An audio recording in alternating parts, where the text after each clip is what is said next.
Welcome to the City of Austin District 3 Candidate Forum. I am Carol Eckelkamp with the League of Women Voters Austin area.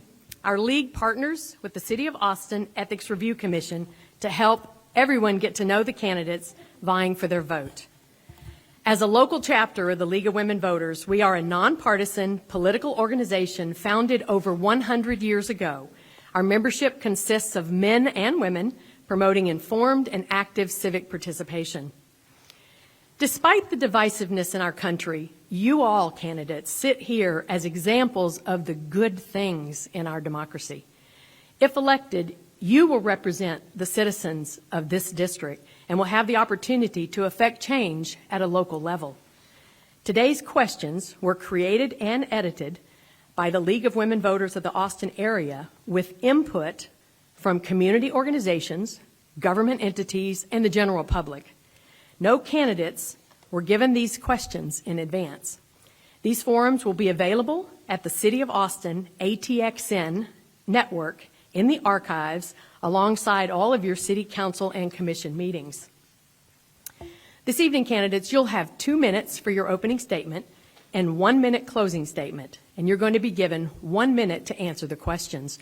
We have a timekeeper up here, and these very nice ladies will hold up a big green card during your opening only that says a minute. So you're halfway through. Then during the questions, you're going to get, not the minute, we'll start, you'll get the halfway mark at 30 seconds. And then you'll get a stop sign. So when you stop, don't stop mid-sentence. Finish the sentence, not the whole thought and paragraph, but just your sentence. And don't make it so abrupt, and do that for us, and it'll be real smooth for you.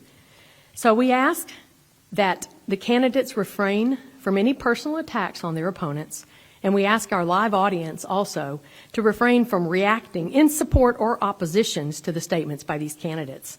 This is how our democracy works, so let's get started. We're going to begin in ballot order, and then each question, as I explained earlier, will rotate, and the first 3 of you will be a group, and the second 3 of you will be a group, and we're going to ask a different question, but on the same general topic. So our opening statement, Candidate Velasquez, you will start off because you are first listed on the ballot by a drawing. Hello, my name is Jose Velasquez. First and foremost, thank everybody for being here. I am a 4th generation East Austinite, and I am in this race because of the lack of urgency around affordability. I was raised by a single mother right down the street in East Austin, making $25,000 a year. Adjusted for inflation, that would be about $48,000 a year, and my mother wouldn't be able to afford anything in East Austin. You hear a lot on the campaign trail the tale of 2 cities, and I've lived it. I can speak with intelligence, authority, and trust in the community about the disparities facing our city. It's said right now that you have to have a minimum of $100,000 to live comfortably in Austin, Texas, with the median income being about $65,000 and the average price of a home being about $600,000. Those numbers just don't add up, and that's not the Austin that I was born into, and it's not the Austin that I want to leave future generations. I have a proven track record as a coalition builder and community organizer. Our Affordable Austin plan calls for expanded broadband access, a holistic approach to our housing crisis, checking checking our city rosters to see how much of our staff came back to the office when they could have continued to remote work, and putting a focus on full day pre-K. I'm proud to say that I have been endorsed by every single labor union making an endorsement in this race, along with a fair amount of good Democrats, including Congressman Joaquin Castro, County Attorney Delia Garza, County Judge Andy Brown, and Constable George Morales. I would be honored to have y'all's support as well. Thank you. Candidate Silva. Good evening, and thank you for having me. My name is Daniela Silva. My pronouns are she, they.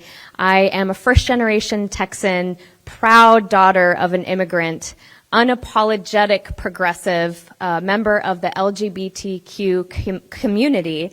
I'm working class renter, and I have dedicated my entire life to service. And I'm running for city council because the status quo just isn't working anymore, and I firmly believe in being the change that you want to see in the world.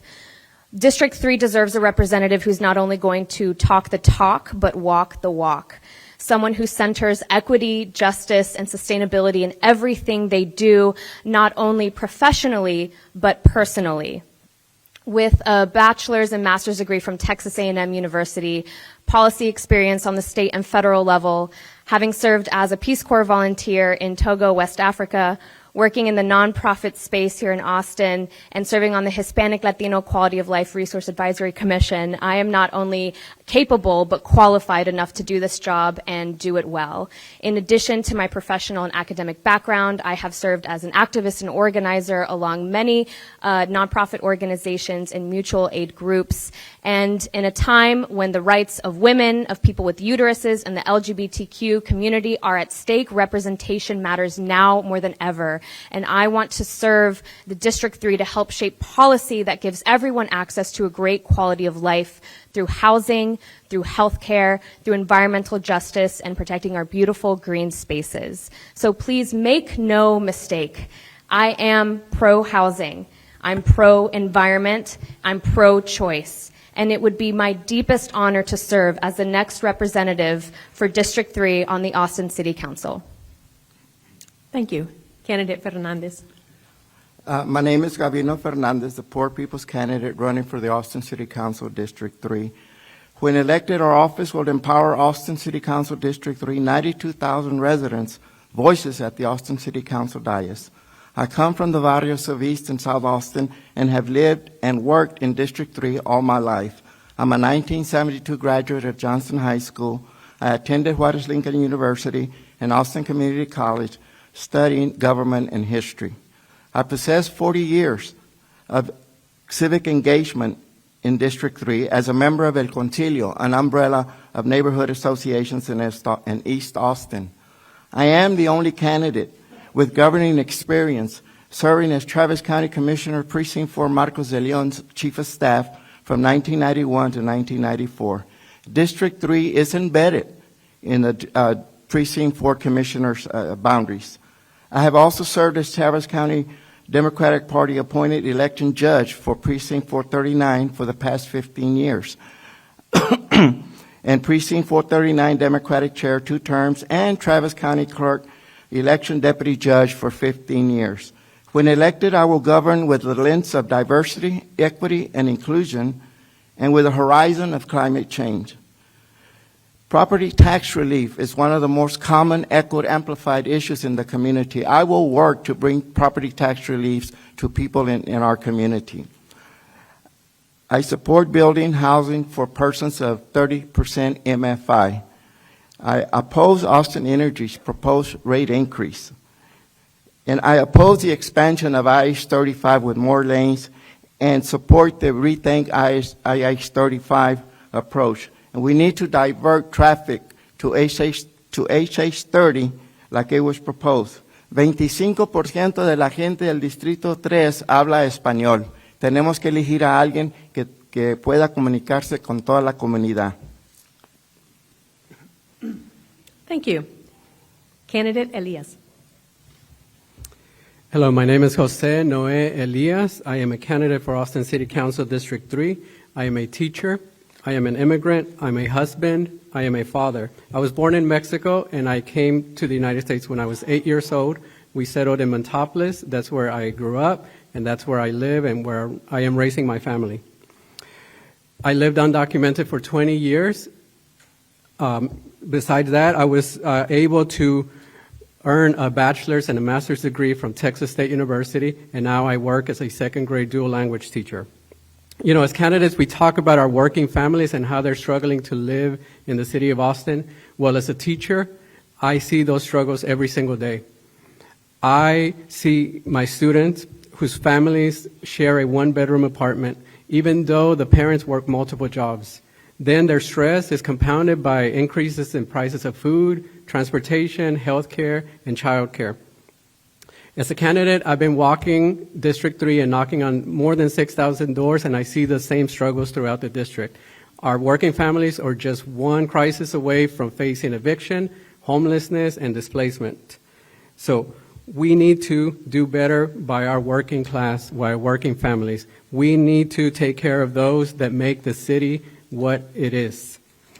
So, as a city council member, I will fight for affordable housing, truly affordable housing for those working families. I will fight for equitable transportation, for climate justice, for investment in education, and for a public safety plan that's centered in the community.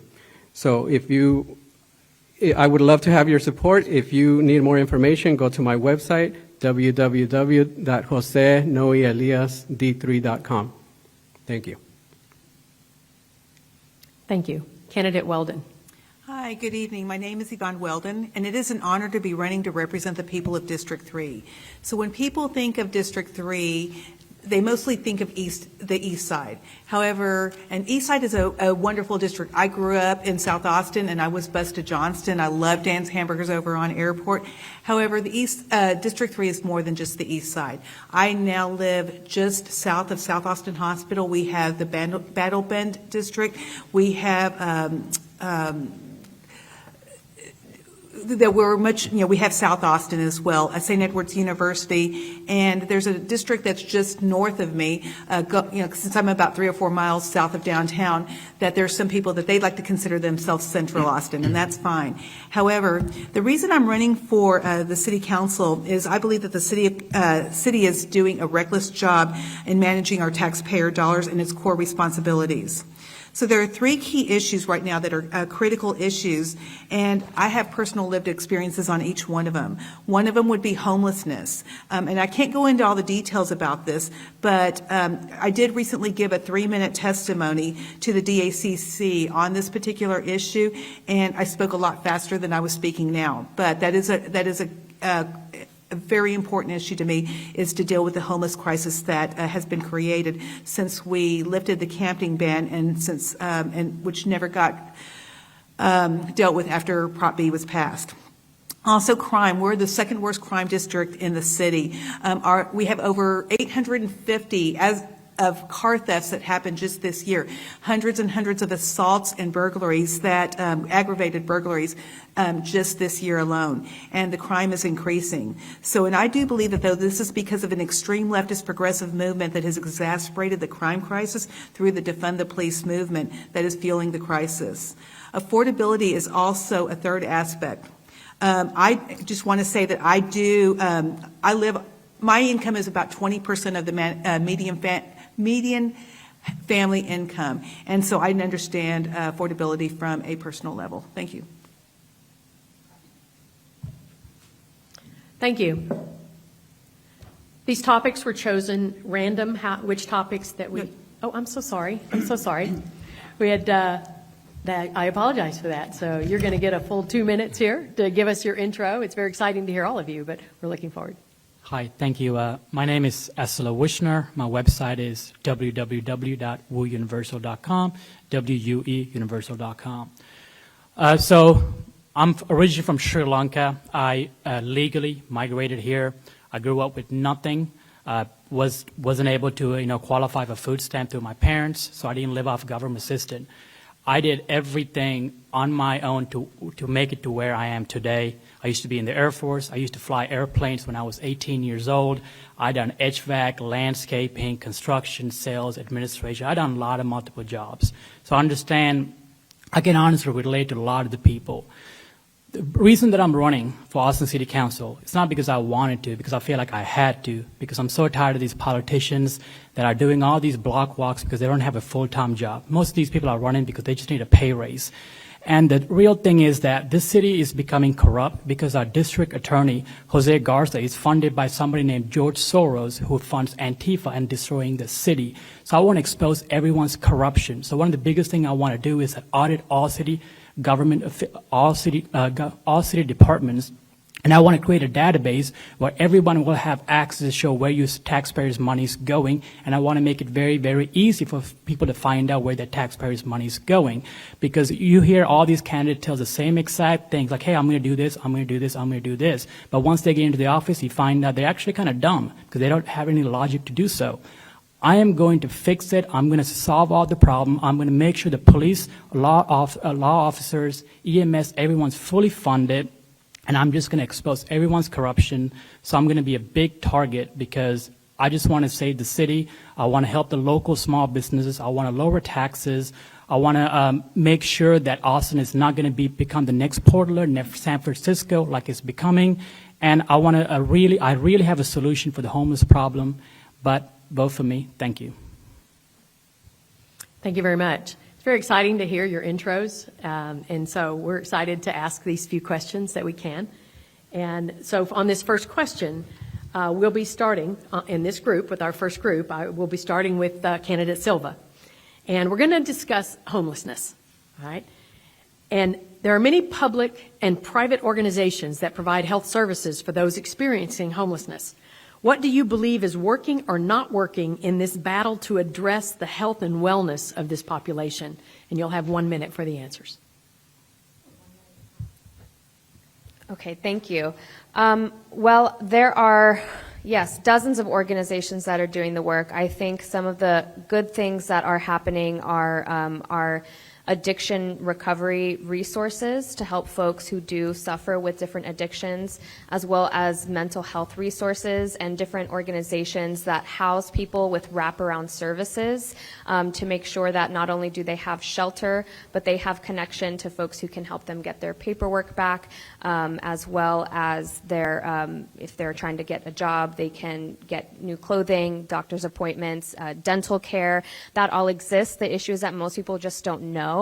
And a lot of these folks don't work together, not on purpose. They just don't know that the others exist. Thank you. Now, candidate Fernandez, and then we'll go back to candidate Velasquez before we head over to the second group. Yes, thank you for the question. Yes, I strongly support the numerous organizations, nonprofits that are out there outreaching to the unhoused, Urban League, United Way, all these boots on the ground, if you will, efforts. And I think that the best role government can provide is by continuing to fund these organizations to be able to better provide services to these individuals. They also assist in the transition from when they were being removed because of the city ordinance. These organizations help in the transition and moving them from their camps to housing and providing them resources. Mental health is one of the most highly needed services out there for the in-house jobs. We also need to provide them assistance with jobs and provide them with opportunities to be able to empower and lift themselves up from financial situations. These are some of the conditions that many of us could fall in any day. So I think it's very important that we continue to support these organizations. Candidate Velasquez. I think one of the things that is working is the approach that the city is taking with a housing first approach. Anything else will be destabilizing. I do believe we need to be better about our comprehensive mental health services, our coordinated assessments, and then work on a reentry roundtable. One thing that I don't think is working is the communication between different agencies and different service providers that provide the same type of supports. But I also think that council can be better advocates and be more compassionate and good advocates around the health and safety issues that arise because we know those will be used against our unhoused neighbors. Thank you. All right, same topic. And candidate Elias, again, many public and private organizations providing health services for those experiencing homelessness. Do you believe Austin's homelessness problem is primarily a housing crisis or a mental health crisis? Why? Well, I believe that it's both, and we have to tackle it in that way. We have to tackle it as an emergency. We have to make sure that our departments are working together. I see right now that, Austin Resource Recovery is spending money on, cleaning up. We see the Parks Department spending money as well. We see, Austin Public Health spending money, and there's no collaboration on that. And the reason for that is that there's no clear strategy to tackle this problem. And I do agree that it's a housing first problem. And I also feel that because of this lack of coordination and strategy, we don't see the overall problem, because I think it's deeper than we actually know. As a teacher, we have families that are actually homeless, but they're doubled up with other families living in one apartment, and we're not even talking about that. So I think that we need a clear strategy. We need our departments working together and our community organizations working together. Thank you. Candidate Weldon. Sorry about that. So I do believe that homelessness is not a crime, just like driving is not a crime, unless you are driving drunk, unless you don't have a license, or you're speeding. And when something happens to you, and when you are driving and you get pulled over from a police officer, then they give you a ticket, a citation, and they direct you to the municipal court with options. And sometimes they may even convey an option. You can take defensive driving, you can do the following, but you still have to report to the municipal court. We fortunately here in Austin have something called the Downtown Austin Community Court, which is very similar. But it's a little bit more unique just for those people who are homeless. They have the ability to be able to assign a caseworker when somebody is cited for a homelessness violation, and they can help them with clearing out that ticket. They can help them with clearing out prior tickets. They can help them with resources like SNAP benefits and housing benefits and whatever resources they may need to help them get out of homelessness. And it's a viable tool that can help track what those that are experiencing homelessness, what kind of services that are being given. Since I've signed, thank you. Thank you very much. Candidate Wishner. Can you just repeat the question one more time since I'm last? Sure, no problem. It's that many public and private organizations provide health services for those experiencing homelessness. And do you believe that Austin's homelessness problem is primarily a housing crisis or a mental health crisis? Austin homeless problem is a mental health crisis. And that mental health crisis, it can be various things. I actually have a really big plan to really reduce the mental crisis, but it's a 15-minute speech. Now, to make it 45 seconds, I used to actually volunteer in San Antonio for Haven for Hope at 5:30 in the morning, 6 in the morning to feed all those people in there. So I try to really dig into how to fix it. And in Austin, the issue is that right now, Austin is providing crack pipes for these people to do crack. How do I know? Because 3 days ago, I saw someone smoking crack in front of all these kids. I asked them, where'd you get these crack pipes? Well, harm reduction does. Austin is incentivizing these people to do more and more drugs, and they want to make Austin this safe place for all the homeless people in the entire world. They will destroy Austin. So this is really a mental crisis, and we got to get these drugs off the street because ultimately they have to help themselves. Doesn't matter what you do, they have to help themselves. Thank you. I'll ask the next question, which we're going to talk about policing next. So we'll work with our first group, starting with candidate Fernandez. First question. Austin City Council passed a very large public safety budget for fiscal year 2022-23. Do you feel the budget provides adequate police, EMS, and fire services for District 3? Why or why not? No, because we are right now 255 officers from the amount that we need to have in order to address the population growth that we have. We have 155 EMS vacancies that are vacant, and that does not provide a safe quality net for our community. And we need to, as a council member, I will make sure that we become aggressive and have those positions filled so that we can better provide a quality safety environment for our people in our community. And so that's why I support being able to bring funds, additional funds, to be able to, my question is, why can't we have 2 police candidate classes to be able to speed up and bring up that personnel that is very much needed? And I am a very strong advocate of community policing, making sure that the police get out into the community, engage with the community, and I'm a charter member of the Police Activities League. Thank you. Thank you. Candidate Velasquez. I'm a huge advocate of community policing also. But Austin remains one of the safest cities among the 30 major metropolitan cities across the United States.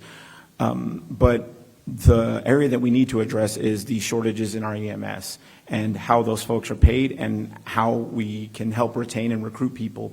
Because at the current At their current salary, they're having a lot of trouble retaining and keeping folks because of the affordability issue in Austin, Texas. And up to 75% of them live outside of the county right now. So it's an issue that we need to address, and I'll help do that. Thank you very much. Candidate Silva, would you like me to repeat the question? I got it. Thank you. There is not enough funding for our EMS and for our firefighters. Both groups are asking for more support. They are in need of more boots on the ground, and it's just not possible with, again, it comes down to housing, it comes down to affordability. Everyone in our public safety sector is struggling to live within city limits, and many, if not most, are living outside. And there's also a sentiment within our neighbors that feel that the folks who are providing public safety are just strangers who don't actually care about the community. So it's imperative that we work to make the city more affordable for our public safety officials, for the folks who are working class, and the people who help the city operate. And right now it's just not being done. Thank you very much. So still in the realm of policing, but a different question. Candidate Weldon, we'll start with you this time. Austin City Council approved a one-year pilot program enabling police cruisers to use license plate scanners at fixed points throughout the city. These cameras take photos of license plates, store them in a database, and then police use the data to, for instance, find someone who's driving a vehicle that's connected to a crime. Opponents say the enormous databases that are created of innocent motorists' location information is invasive and problematic. Do you support this program? Why or why not? Yes, I absolutely support this program. I was in both city council meetings from the morning 10 a.m. until they adjourned when they were discussing the last two, including that vote. And I listened to Chief Chacon's presentation, and I encourage anyone who has questions regarding that to go back and watch that presentation regarding the effective use on how the license plate readers can be used to save lives. It has been used to catch that rock thrower on I-35. It's been used to save people who committed sexual offenses, or as well as it's been known to be used to reach out to somebody who's when we have an Amber Alert and being able to find that vehicle and possibly save lives. So yes, it was a very wonderful moment to see that passed and to being able to retain that data for 30 days to help effectively solve crimes and save lives. Thank you very much. Candidate Bushner. I do support it. Also note that I don't support a police surveillance state like China, but I do think police need to have the ability to do so in case someone get kidnapped or all these other things. Now, the thing is that only 2 of us here agrees with this thing. None of the other candidates do. They don't want the police to have the ability to read license plate readers. So if something happened to you, someone get kidnapped, and you call the police and you tell them the license plate, they can't do anything about it because I know other candidates, they want to make sure they take that away. So I want the police to have the ability to read the license plate readers, but obviously I don't want them to use it to control it to where they end up being a surveillance state or target people for whatever their biasness is. But I want them to have the ability to, especially tackle sex trafficking, fentanyls, illegal cartel members. I just want them to capture it so we can be a safe city. Thank you very much. Candidate Elias. Yes, I do not support the license plate readers. In a time when, when our government, especially our state government, is targeting people for, coming here as refugees, seeking health care, seeking abortions, and just, targeting people that are transgender, people that, that they feel that are not, that they're going to target. I think that data is something that they would use to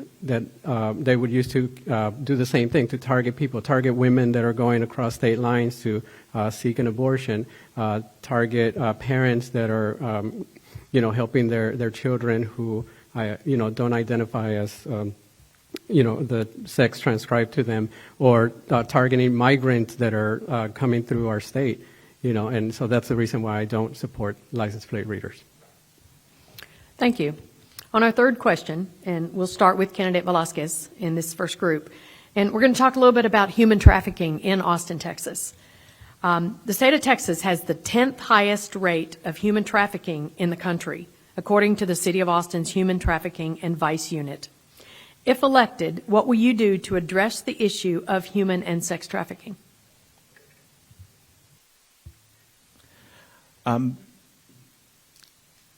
Make it easier to report. One of the issues that we have, especially when it comes to a lot of the human trafficking revolves around immigrant communities. And one of the issues that we have is it's very difficult for folks to want to report and feel comfortable reporting these issues. We need to make it as safe and as accessible as possible to be able to report those issues, but also have the support and community groups that are able to help us and the police deal with the issue. Thank you. Candidate Silva. Well, I think the first step is simply believing women when they are making these reports, and whether it's coming up to us as leaders in the community, they're going to their neighbors, they're going to their parents. There are so many hurdles that women have to face when they are reporting any kind of sexual abuse. So believing women is just the start, and absolutely I would always do that on council. Additionally, it's important to make sure that we work with different community groups and schools to ensure people know that what the signs are of human trafficking in kids and people of all ages and gender abilities, that they can see the signs, they know where to go, they know who to talk to, and that they have allies and resources in existing groups in Austin. Thank you. Candidate Fernandez. Yes, as a proud member of the Austin-Travis County Hates Crime Task Force, Austin Defamation League, we work on that issue, and it brings all law enforcement throughout Central Texas, the district attorney's office, the DA, the FBI. So these are the resources that we all rely on when it comes to working and eliminating the human trafficking. And when the reports do come in from human trafficking victims, that they be protected and be provided with assurance and quality that, one, they're not going to be imported, and two, that if they are witnesses to a crime, that they can receive a visa and stay here until the issue is resolved. So those are the type of education, information that we need to provide to the community so that they can feel safe to report these activities that are going on in the community that affect the most vulnerable people in our community. So that is one thing that I, as a council member, will look to be working real hard to identify and protect those people that report these crimes. Thank you. Candidate Werschner, it's the same. The Texas, we're ranked 10th in human trafficking in the country. How will you work with the various branches of the city to address the issues of abuse, violence, and homelessness that may lead people to become victims of this crime? Well, first thing I need to do is that right now, the Jose Garza, he's attacking all these police officers for doing their job. 12 of them got indicted just doing their job. So the police don't want to join the force anymore because they're afraid to do their job. So they're leaving outside of Austin somewhere else. And also, the city only authorized to have the police level of 2008. So how can we handle sex trafficking without the police being there? So we need to definitely fund all these organizations. First, that's the first thing that we do, fund these organizations so we have to, and help all these police officers to feel comfortable to be a police officer. Once you do that, we can really tackle this human trafficking, because I'm so tired of all these people begging for money outside with all these children there, pretending like they're pregnant. So I need to really tackle that. To tackle that, we gotta fund the police. Thank you. Candidate Elias. Yes, we need to talk about what makes those communities vulnerable, and it's usually poverty, lack of basic resources, basic needs. So we need to tackle those problems. Whether we need to start with housing, we need to start with meeting people's healthcare needs, and other basic needs. When we disregard any of that, then it makes those communities vulnerable. And if you see the communities that are more targeted for sex trafficking or any of that, it's, people that are homeless or have been homeless, immigrant communities, and people that are going through the foster system. And so if we don't address those issues of meeting people's basic needs, then of course we're going to have this problem. And so as a council member, I think that's where I would focus on this. Thank you. Candidate Weldon. Thank you. Yes, so I had the privilege of going on a ride-along with Sergeant Drew McAngus with the Travis County Constable's Office, and Sergeant McAngus goes into the encampments and builds relationships with those who are homeless. And on our ride-along, he was doing a follow-up with a lady who was being trafficked, and it was a follow-up because it was very sensitive to get her out safely so that those that she was being trafficked would not be able to follow her out. He was able to get her into a hotel room and then get the Other Ones Foundation partnered in to get her out of that situation, and she was actually going to be,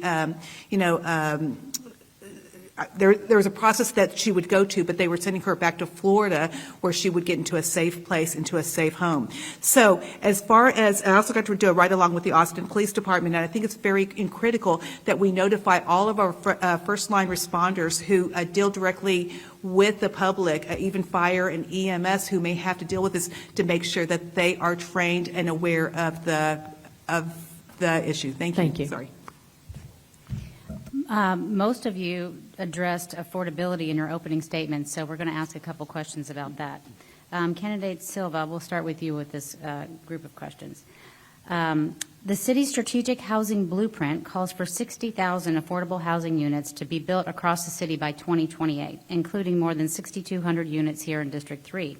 Only 16% of this housing has been built, and 1,200 units are currently under construction. Please tell us what, if anything, you will change to ensure that your district can meet this goal.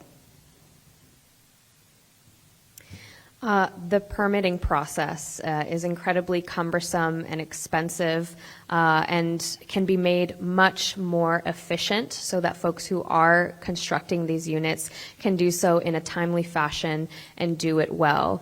Additionally, we can make sure that folks who are intentional in creating these housing units can work with the different zoning codes to make sure that they have the height that they need. If they're doing vertical mixed use, that they have the benefits to be able to do that and make it cost effective.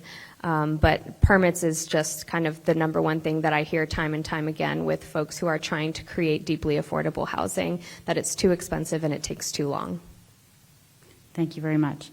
Candidate Fernandez? Yes, I would address it by creating a fast-track, one-stop shop for all these permits, for all these buildings to be put on, go under construction and be able to be built so that we will meet that goal and also exceed it. I'm also a strong proponent of building affordable housing for those of 30% MFI. These are the families, these are the people that are borderline, and if we don't provide assistance for them for housing, they become very strong, vulnerable, homeless families. So I think that's what we need to do in order to be able to address that particular issue. Thank you very much. Candidate Velasquez? Yeah, we need to deal with the permitting office, the permitting backlog, and staff up that office also. We need to expedite site plan approval for anybody that's building deeply affordable units. We need a reduction in fees. We need to lift impervious cover along major thoroughfares. But we also need to work on a right to remain and rental assistance so we aren't continuing to price people out of Austin. Otherwise, no matter how much affordability we build, we're going to continue pricing people out. Thank you very much. Candidate Elias. The City Council has asked for affordable housing bonds in the following amounts: $55 million in 2006, $65 million in 2013, $250 million in 2018. Voters are now asked to approve an additional $350 million this November. Supporters applaud the units built so far and lament it's not enough, while opponents of this upcoming bond election say that more debts burden homeowners and want the City of Austin to decrease real estate development fees and streamline costs of the permitting process. What would you say to both groups? So I would say that we need to look at what is affordability and look at, especially at District 3, the fact that, we have a big part of District 3 where, you have to look at how the families live, what the families' income is to really tackle that crisis of affordability. So, for example, if you're building something that we're funding with our bond money, but it's not affordable to those families, it's not going to benefit the community there. So I definitely, think that we need to make sure that the affordable units, the affordable homes that we are building are benefiting the community members that live in that community. In East Austin, there's a lot of families that are still making less than $40,000 a year, but we're building homes that, for people that make $60,000 a year. So that leads to displacement, that leads to families leaving our city. So we need to make sure that we use that money to really tackle the displacement and the affordability issue. Thank you very much. Candidate Weldon? So Alan Graham is known for saying that housing won't stop homelessness, but community will. I also do believe that housing will not solve the affordability crisis. As I mentioned, I do make it under about $20,000 a year. I think last year I made a little bit more, and that's taxable income. Our city spends so much money on wasteful initiatives and programs such as the equity programs. And by the way, they did pass themselves a 40% pay increase. And there's just a number of other initiatives that they waste money on. And if we were to go through the city budget and the city departments and find out how we can possibly cut certain programs and cut certain departments, we would be able to find that $300 million very, very easily. Thank you. Thank you very much. Candidate Bushner? So city just wants to throw money. Hopefully it will be fixed. I mean, where are they going to get the money from? Raise taxes for everybody else, just like they've been doing. So first thing we need to do is right now, I just talked to Home Builders Association. City decided to raise the permitting. Now they have to pay $41,000 per home of permitting fees to build homes.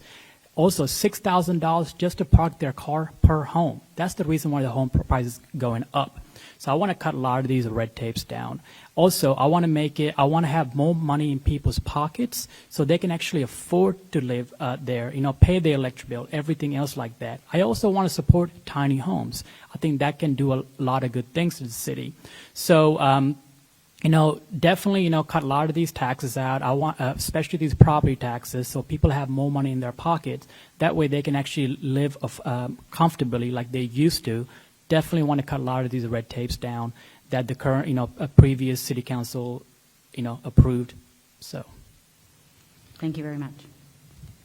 Thank you. We do have time for maybe 1.5 more questions. We really have about 25 we would like to ask, and some of the audience would like to hear some of those answers. But we're going to talk a little bit now about just city planning, okay? Some of you mentioned neighborhood associations, different organizations you work with in this district, but I want you to think of all the districts that we have. And those up in Northwest Austin, those in far Southwest Austin, those in far North Austin. And there are 80 neighborhood, and this is going to go, first off, Candidate Fernandez, you'll get to answer this one first. There are 80 neighborhood associations advocating for their residents' interest in Austin, according to the Austin Neighborhood Council. If elected, how will you balance all these voices across the city with proposed development projects? Thank you. One is that as a former member of the Austin Neighborhoods Council, and as I mentioned, my 40 years experience of working with neighborhood associations in East Austin, one of the things that we've done is that, for example, I'm the chair of the Holly Neighborhood Plan when it was adopted in 2001, and we went through a process where we planned out and got a view of what the quality of neighborhoods want developed in their community. All neighborhoods are very diverse and very unique. They all have their own, prestige property or event or element of their neighborhood. One of them, like for example, in the Holly neighborhood where I live, is everybody walks in the morning with their dogs and the pets and through the bike infrastructure. So bringing all these different neighborhood associations requests for assistance is one that I have been working with for the last 40 years as a neighborhood person. Thank you. Candidate Velasquez. Communication and bringing more people to the table, more transparency around some of these developments that are happening, especially in East Austin. But building broad enough coalitions, especially around the projects in D3, because what ends up happening a lot of the time is that folks don't know exactly what is happening. So there's just a lack of transparency, a lack of clarity on the projects that are being built.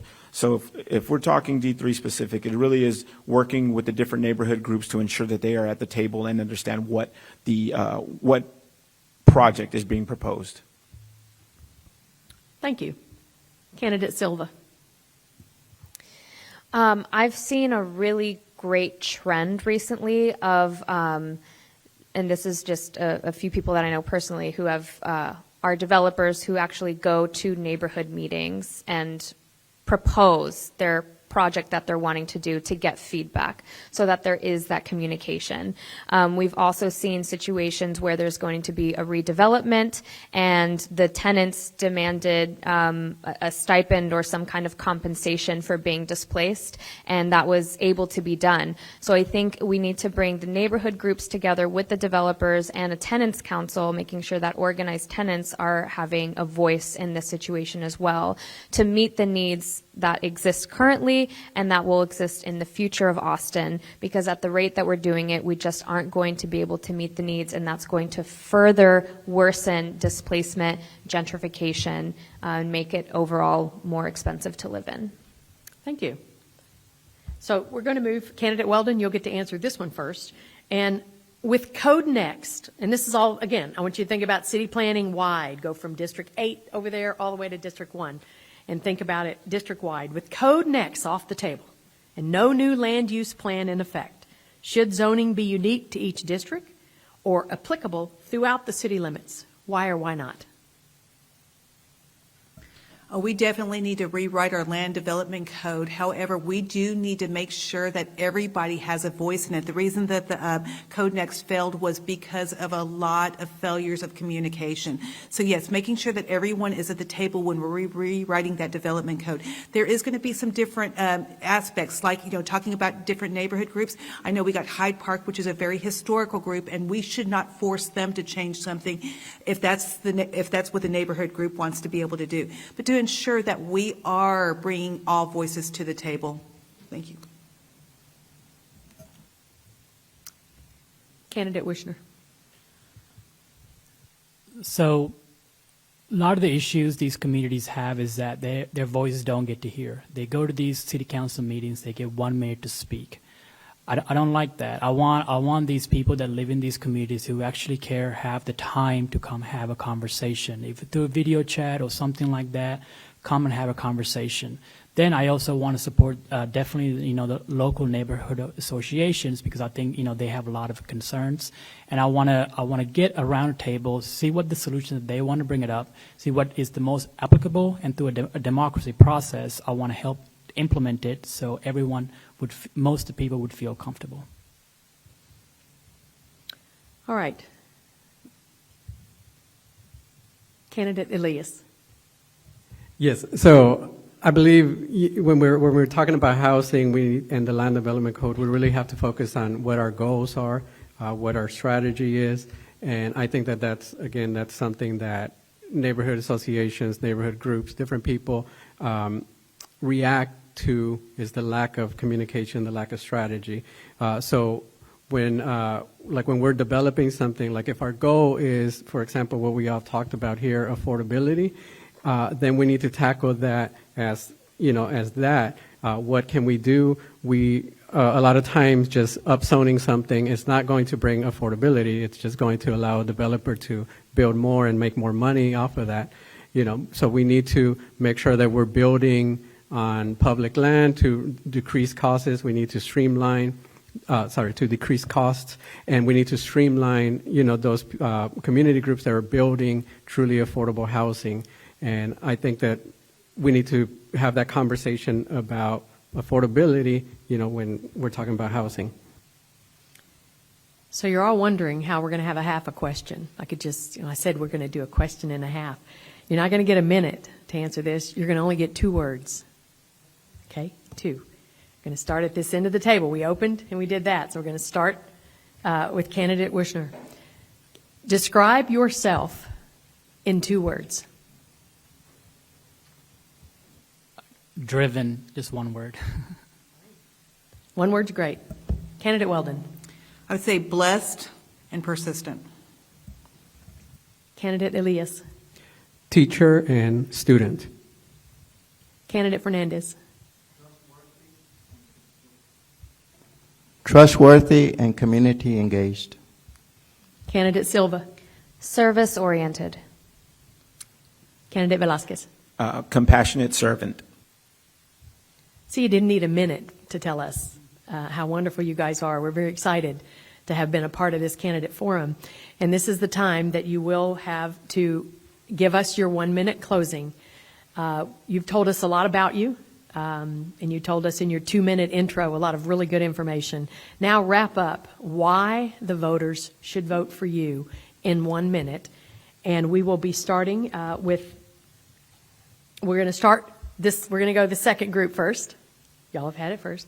We're going to go the second group first, and we're actually going to be starting with candidate Wishner. Remember to visit my website, www.wuuniversal.com, wueuniversal.com. I can definitely use donation so I can really represent my word. Remember, I'm here to expose the corruption because Jose Garza is George Soros' puppet, honestly destroying the city. You could easily follow his money trail. You could see who they're actually funding a lot of these candidates. And every time this man is touched, the cities are getting destroyed.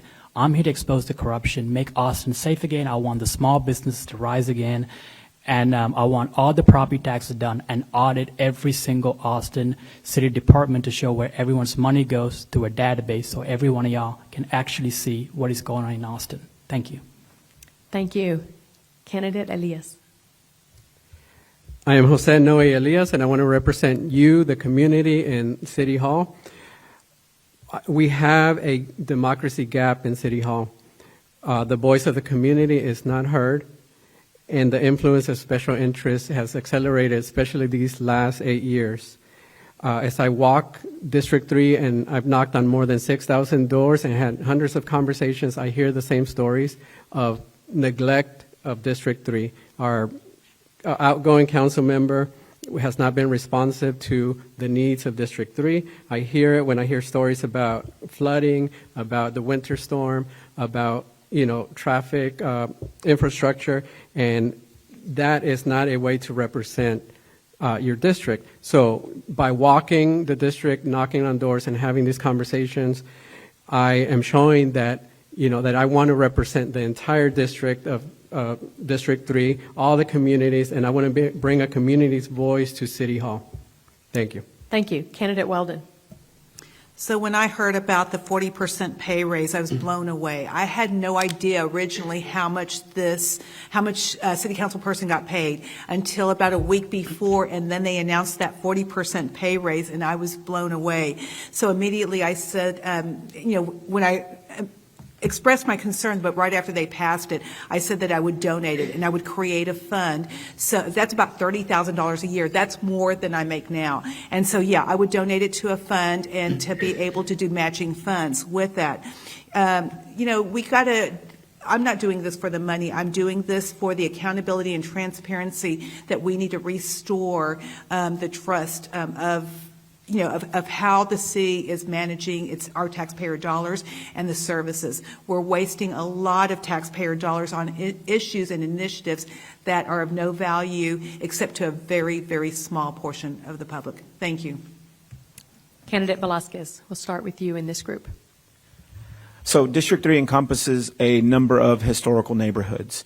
And one of the issues that I have worked on for years is there is a deep divide in our city, and that's between Old Austin and New Austin. A lot of the times when we aren't getting something done, it's because one side is battling with the other. I believe in the story of my city. I believe in the people of my city, and I believe in the foundation of my city. But I believe that only together are we going to be able to get anything done and offer more direction and purpose to the future of our city. I'm Jose Velasquez, and I'm the candidate to get that done. Thank you. Candidate Silva. I love Austin with all my heart, and I could talk for ages about all the good things in the city, but that's probably not why most of us are running. There's a 20-year shorter life expectancy in East Austin than West Austin. Half of our district is considered low income, a third are considered very low income, and people don't feel seen, heard, or represented by their local government. I want to change that. I want to bring my professional, my academic, and my lived experience to help shape these policies, but I also want to bring my own personal policies of radical transparency and communication to make sure that people feel seen and heard by the representative. And when elected, I will be the first woman, first Latina, first openly queer person, and first millennial to represent this vastly diverse district. My name is Daniela Silva, and I would love to be your next D3 representative. Thank you very much. Candidate Fernandez. I have been endorsed by the Mujeres de East Austin, Travis County Commissioner Marcos de Leon, La Prensa, El Concilio of Mexican American Democrats.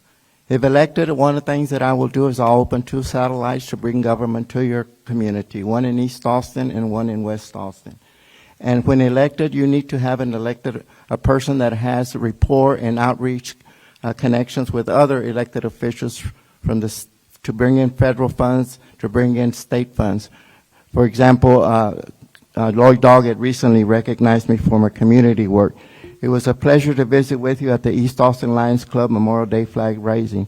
Your leadership has made our East Austin community stronger. So this is the type of rapport that we need to have in order to bring federal funds to also address many challenges in District 3. Again, my mom was a worker and was a good friend of Lady Bird when President Johnson decided not to run for office anymore. Tu voto es tu voz. Juntos ganamos hasta la victoria. Gracias. Candidates, thank you very much for being very sincere with us and answering our questions. Let's give the candidates a big round of applause.